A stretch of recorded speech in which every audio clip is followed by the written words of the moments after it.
The Jamaica Teachers Association, JTA, is taking the government to task over proposed changes to the appraisal system for those in the public sector.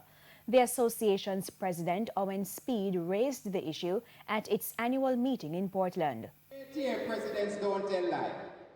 Anything JTA president says, so it goes. And especially Speed. When Speed says something, so it goes. President of the Jamaica Teachers Association, JTA, Owen Speed, setting the foundation for a militant speech to his colleagues. Among the many issues, a proposal to change the appraisal system for teachers. On the old instrument, for you to exceed expectation, you would have gotten a score of 3.5 out of 4 or more. That works out to be 87.5%. Talk to me.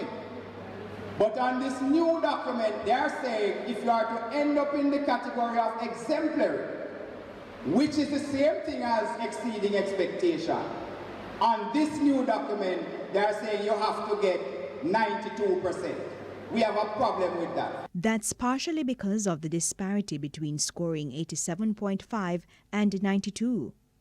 In other words, this new document, this new instrument, is there to almost prevent teachers from becoming labeled in that category of exemplary. And we have a serious challenge with that. Even if you are so deserving of a 9 out of 10, they're not giving it.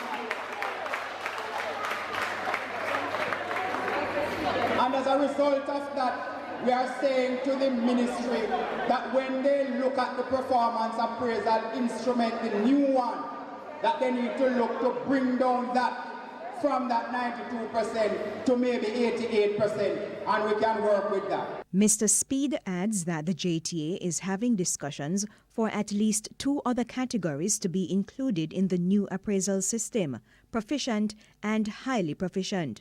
Even as those talks continue, a jab at some administrators in the education sector. Many of them were not even senior teachers. Many of them were failed principals.